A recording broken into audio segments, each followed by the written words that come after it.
23 साल नौजवान मुस्तफा आमिर की 1 माह की गुमशुदगी और उसके बाद कत्ल की लर्ज़ाखेज़ वारदात का सामने आना इस केस को हर ज़बान पर आम कर गया है। केस की तफ्तीश जारी है और कराची पुलिस के जो स्पेशलाइज्ड यूनिट हैं, दो हसास यूनिट जिनको कहा जाता है SIU और ABCC में तफ्तीश भी जारी है। इस वक्त हम SSP ABCC अनिल हैदर के साथ मौजूद हैं। उन्हीं से जानते हैं कि अब तक इस केस में क्या पेशरफ्त हुई है और कौन कौन से शवाहिद सामने आए। देखिए, इसमें जो मेन किडनैपिंग फॉर रैंसम का केस है, उसके अंदर जो उनकी सारी जो चेन ऑफ इवेंट्स हैं, उसके हवाले से इनके जो वहाँ पर इनकी मौजूदगी, वहाँ पर इनका टॉर्चर करना, उसके ब्लड स्टेन्स का DNA सैम्पलिंग, फिर उसकी जो है वो उसके बाद एविडेंस रिमूवल के जो उनकी जो वहाँ पर विटनेसेस हैं उनके बयान हैं, फिर उसके बाद उनकी जो रूट जो जिससे वो गए हैं उसमें टेक्निकल डिटेल है, फिर उनके वहाँ पर जो जहाँ पर हमने गाड़ी को टॉर्च किया उनकी प्रेजेंस वगैरह को मौजूदगी है, इंसिडेंट की जो चीज़ें हैं, जो उनको सपोर्टिंग एविडेंस है, इसका जो सर्कमस्टेंशियल एविडेंस है और इसका जो टेक्निकल एविडेंस है, फिर इस पे जो ऑकुलर एविडेंस इसको हम कहते हैं, तो सारे हमने तकरीबन इसमें इकट्ठे किए हैं। हमारा जो मेजर केस है जो मुस्तफा आमिर है वो तकरीबन ऑलमोस्ट काफ़ी हद तक उसको कंप्लीट किया। कुछ चीज़ें हैं उसकी जो सपोर्टिव एविडेंस है वो सेकेंडरी एविडेंस वो हम थोड़ा कलेक्ट करके कंप्लीट कर देंगे। अच्छा अनिल साहब, जैसे 1 माह गुजरने को है तकरीबन, आपने भी तफ्तीश का जो दायरा कार्य वसी किया और शवाहिद भी इकट्ठी किए। ये मुलजिम अरमोहान है, ये माजी के कुछ वाक़यात से काफ़ी शातिब नज़र आता है। कॉल सेंटर भी घर पर चला रहा था मुनज़्ज़म अंदाज में, मनशियात का भी इस्तेमाल, और जो कराची से धारेजी तक लेकर गया। तो क्या आप समझते हैं कि अपने दिमाग से सारा प्लान किया था या कोई सहूलत कार भी सामने है? इतनी सहूलत कारी में तो इसके साथ जो असिस्टेंस की जो वो इसका कोई चिराग है, उसके अलावा अभी देखिए कोई इस तरह की नहीं है, कोई इस तरह का एविडेंस नहीं आया, इस तरह के शवाहिद नहीं मिले जिसमें किसी और बंदे की जरूरत है। लेकिन दौरान तफ्तीश अगर मजीद अगर कोई आई, कोई हमारे जो डिटेल्स को अभी फिलहाल तो इस तरह में कोई नहीं है। जो इनके बयान हैं, जो इनके कन्फेशन है, उनके दौरान ही कोई किसी ऐसे बयान नहीं दिए, क्योंकि अगर कुछ इस तरह का होता तो ये लाजमी काम होते से कुछ फ़ायदा भी होता। तो उसमें उनके सपोर्ट या उनमें कुछ चीज़ें वगैरह अभी ना टेक्निकल डिटेल से भी सामने नहीं है और उसका कोई ऑकुलर एविडेंस भी फिलहाल नहीं है। अच्छा सर, गुज़िश्ता समावें इंसदाद दहशत गर्दी की अदालत में हुई जिसमें अरमोहान को पेश किया गया था, उसमें एक उनके वकील की जानिब से ये बयान सामने आया था कि अरमोहान ने एतराफ़ी जुर्म करने का या फिर इक़बाली जुर्म के लिए ख्वाहिश का इज़हार किया है। तो क्या आपको लगता है कि अरमोहान अब जो 24 मार्च को पेशी होने जा रही है उस पर अपना इक़बाली जुर्म करेगा, या शराज की तरह कि उसने भी इक़बाली जुर्म का था और कोर्ट में जाके मुकर गया, या वो उसी टैक्टिक्स पे अमल करेगा? देखिए, शराज का जो मुकरने वाला नहीं है उसमें मैं इसको क्लैरिफाई करूँगा, ये वो मुकरा बिल्कुल नहीं है। वो ये क्लेम करता है कि मैं बेसिकली बतौर गवाह हूँ इस वाक़े का, वो वाक़े को नहीं डिनाई कर रहा, वो साथ जा रहा है और उसको देखें उसकी अपनी एक स्टेटमेंट है जिसके ऊपर ये कहा गया कि वो मुकर गया। अब वो ये समझते हैं कि अगर साथ जाने वाला वो शरीके जुर्म नहीं है तो ये उनका अपना जो है वो ओपिनियन है, उसके ऊपर मुकरना हम उसको नहीं कह सकते। वो वाक़े से नहीं मुकरे, तो वो बेसिकली अपने आप को बतौर गवाह पेश करना चाह रहा है। तो देखेंगे उसका अपना जो है वो अपनी उसकी ये स्टेटमेंट थी। बाकी जो उनकी स्टेटमेंट है वो ही नरेट कर रहे हैं उसके ऊपर। उन्होंने वाक़या पूरा बता भी दिया है और साथ ये भी क्लेम कर दिया कि मैं वाक़े का गवाह हूँ। जहाँ तक अरमगान की बात है, अरमगान तो ये खुद अपनी कोर्ट में खुद कोर्ट से कह रहे हैं कि मैं करना चाह रहा हूँ, हमारे सामने तो नहीं कह रहा, वो कोर्ट के सामने वो कह रहे हैं कि मैं कन्फेशन करना चाह रहा हूँ, तो कोर्ट उसको रिकॉर्ड पे लेके। तो ये अगर इसके बाद अगर अपनी स्टेटमेंट से अगर वो रिजाइन करते हैं तो कोर्ट के सामने रिजाइन करेंगे। इनका हमारे सामने किया हुआ जो उसकी वैल्यू एक एविडेंस की वैल्यू एक डिफरेंट है, लेकिन कोर्ट के सामने बात की वो डिफरेंट है। तो कोर्ट ने ये सारी चीज़ें उनके जो है वो उसके रिकॉर्ड कर लिख दी हैं, और अगर कोर्ट के ऊपर ही अपनी स्टेटमेंट्स चेंज करेंगे तो डेफिनेटली उनको कुछ भी इसका नुकसान हो। मेरा भी ख्याल इसके ऊपर जो है वो ये कुछ अगर कोर्ट में एक बंदा क्लेम करता है कि ये जो है वो एक चीज़ है जिसके ऊपर सर्कमस्टेंशियल एविडेंस भी स्ट्रॉन्ग, मेरे ख्याल में वो देखिए काल कुछ नहीं जा सकता। जो विद्वान है कल इनको अगर डेफिनेटली इनको कहीं से तो कोई फ़ायदा नज़र आता है, कुछ आता है तो ये स्टेटमेंट चेंज करें, लेकिन उसका इनको फ़ायदा नहीं होगा क्योंकि ये ऑलरेडी एक बात रिकॉर्ड पे ला चुकी है कोर्ट के सामने। अच्छा सर, गुज़िश्ता रोज़ ABCC ने कामरान अख्तर कुरैशी नामी कुत्ते को गिरफ्तार किया है डिफेंस इलाके से जो कि अरमोहान मुल्जिम अरमोहान के वालिद हैं, उनके क्या चार्जेस हैं, और जो अरमोहान का जो केस मुस्तफा आमिर का कत्ल केस, उसमें उनके वालिद का जो कामरान कुरैशी उनका क्या है?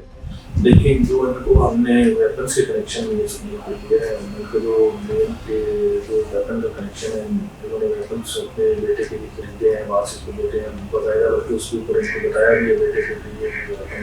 वो प्रोहिबिटेड वेपन है, दाल होने में कोई ऐसी कुछ चीज़ें हमें यूज़ नहीं की, उनको लाइसेंस है बताता तो बुलाए नहीं है, तो गैर कानूनी मसले की उनके ऊपर मुस्तफा आमिर के मेजर केस के अंदर कोई उनका जो रोल है वो अभी हम चूँकि ये रिमांड के अंदर आए हैं, तो हम उनसे इस रिमांड हो गया वो इसमें डिटर्मिन करेंगे कि आया कि उनका उस मेजर केस में कोई किरदार है या नहीं। एक ये है कि ये क्योंकि उनकी मौजूदगी यहाँ पर मिलती और ये उनको के बाद यहाँ से चले गए थे, तो ये एक करेंटली उन्होंने बयान में ये कहा था कि ये एक जब ये उनसे मसला हुआ तो उन्होंने यहाँ से जाने का था, लेकिन उसके ऊपर फिर हम चीज़ें वगैरह वाक़ करेंगे। अच्छा मीर साहब, कामरान कुरैशी का कितने लोग रिमांड में ये बता दें। दूसरी चीज़ हमने देखा कि माजी की जितनी भी पेशियाँ हैं उस पर कामरान कुरैशी की जो प्रोफाइल काफ़ी मुतनाज़ नजर आई, उनके बयान वो मीडिया को फेस करते हुए काफ़ी शॉक्ड होते थे वकला के साथ भी, लेकिन गुज़िश्ता रोज़ एक वीडियो मंजर-ए-आम पर आई जिसमें वो काफ़ी शर्मिंदा नजर आ रहे हैं, उनका जो बयान है वो बिल्कुल मुख्तलिफ नजर आ रहा है। तो क्या आप वजह समझते हैं कि बाहर और जब गिरफ्तारी के बाद इस तरह का बयान आना, क्या ADCC के साथ कोऑपरेट कर रहे हैं तफ्तीश में? देखिए, वो तो एक स्टाइल और एक वैसे उनका एक स्टांस है, वो उनका तकरीबन तमाम जो है वो जो भी उनके साथ है जिनमें तरक्कियाँ दी हैं, उन्होंने शायद ये खुद को मुबरा समझते थे कानून से कि उनको जो है वो गिरफ्त में नहीं लाया जा सकता या अभी भी ऐसा काम नहीं करे। अब अगर एक बंदे ने वेपन्स की डिटेल भी अपने पास रखी हैं, चीज़ें उनके अपने पास से मिलती हैं, तो मेरे ख्याल में इनके माइंड में ये था कि शायद ये कुछ भी कहेंगे, जो भी कहेंगे ये जो है वो उसके कॉन्सिक्वेंसेज नहीं है। कोई बंदा जो है वो ये किसी को भी चाहते हैं तो कुछ भी बोल दें, थ्रेट कर दें, धमकियाँ दें, उनको अपने जो एक्शन है उनके कॉन्सिक्वेंसेज का अंदाजा नहीं है। तो मेरे ख्याल में तो इनको जो है वो रियलाइजेशन जो है वो जब ये कानून की दृष्टि में एक बंदा आ जाता है तो उसको ये रियलाइज हो जाता है कि कानून से मुबारा कोई नहीं होता। जब भी लॉ एक्शन देता है तो काफ़ी लोगों की रियलाइजेशन जो है जिस तरह आपने जिक्र किया कामरान कुरैशी ने टैक्टिक्स इस्तेमाल की हैं कि केस का रुख मोड़ने के लिए, तो बहुत से बयान भी उनके मंजर-ए-आम पर आए, बहुत से किरदारों के नाम लिए, जैसे गिलाड टेंशन लिया, उसके अलावा भी बहुत सारे किरदारों के नाम लिए। तो क्या आप समझते हैं कि वो भी टैक्टिक्स थी केस को घुमाने के लिए या कोई इस तरह के शवाहिद नहीं है? देखिए, अभी तक हम तो एविडेंस बेस्ड लीड क्यों बताएंगे, ये मेरे ख्याल में ये जब उनको ये था कि उनके अपने बेटे के फ्रेंड सर्कल में जो मशहूर किस्म के लोग हैं उनके उन्होंने नाम लिया, वो बिल्कुल होगा मशहूर, लेकिन हमें तो इस केस से रिलेटेड उनको देखना है कि अगर वो इसमें अगर उनकी कोई अमल दखल है तो हम उसको जो है उसमें शामिल तफ्तीश करेंगे, लेकिन अभी तक तो फिलहाल उसको कोई इस तरह का लोग सामने नहीं आया। सिर्फ इनके वालिद ने उनके ऊपर जो है वो शक का याद किया था कि उसको अगर आप उठाएंगे तो वो इसमें बाकी दीगर बयान में इस तरह का कोई हमारे किसी जो है वो दीगर बयान हैं जो हमारे नाम है उनके उसमें से किसी ने उसका नाम दिया नहीं। अगर कोई एविडेंस आएगा तो हम उसको भी शामिल। सर आखिरी सवाल ये कि माजी में हमने देखा है कि जब भी इस तरह के वाक़यात होते हैं, हार्डकोर क्रिमिनल होते हैं, इस तरह की वारदात होती है और उसके बाद जब मुलजिम को पकड़ लिया जाता है, अदालत में पेश किया जाता है, तो